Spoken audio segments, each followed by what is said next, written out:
You know that feeling you get when you doing well and you like, yeah, I got my momentum.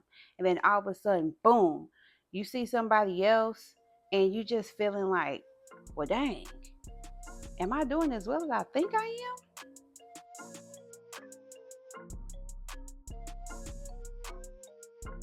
Hello, darling, and welcome back to Building Esteem, where we are all about confidence, self awareness, and all the things between. Yes, I am still here doing my hair, but I'm also here giving you this good content, okay? Comparison is such a fickle thing, and it really is one of the greatest killers of confidence itself.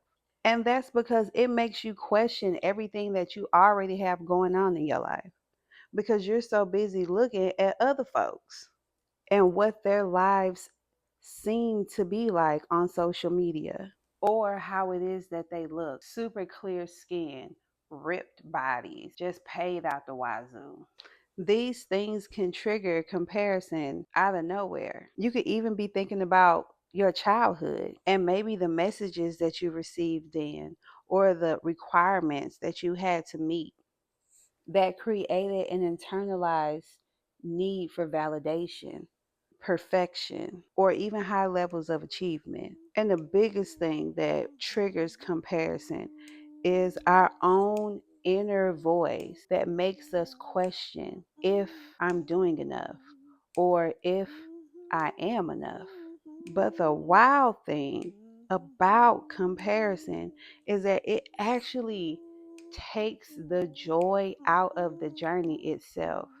It is such a Debbie Downer. Like, you could be so high up, floating around, imagining this vision that the Lord has given you about what your future is supposed to look like.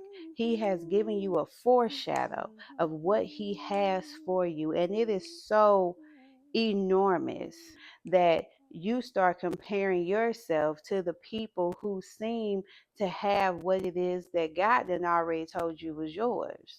And in the midst of all of that, you can't even enjoy the little bitty steps that you are taking to get to the place that He's already shown you. Child, let me calm down. See, everybody not supposed to have everything at the same time. There are certain things that people before you had to do, had to see, had to create in order for you to be in the place where you are right now to fulfill whatever it is that has been given to you to do. And if you stay stuck focusing on all the things that are or are not happening based on the vision that you somehow have in your mind, you are going to miss the chances to celebrate what it is that you have done.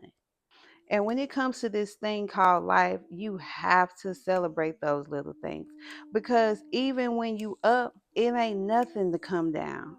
And child, we ain't even gonna get into it, but if you around, you know what I'm talking about. Now, one thing that you can do in order to shift this mindset of comparison is call the thing a thing. Say it without shame. This thing made me feel less than, because whatever that is. Write it down, child. If you don't want to say it out loud, that's okay. Put it in your journal. And once you have taken the bold step to analyze yourself, ask yourself, what is this showing me about me? And get you a little affirmation in there and remind yourself that today I am choosing to root myself in my own path, because that is where my power lies. Now, of course, go get a pen and a piece of paper because we have a journal prompt. And I want you to ask yourself, what part of myself am I overlooking when I compare myself to others? Tag a friend who needs to be reminded of this today. And drop a leaf down in the comments if you're ready to stop measuring yourself against another person's timeline and start focusing on your own. Don't let comparison take away all the hard work that you do every single day.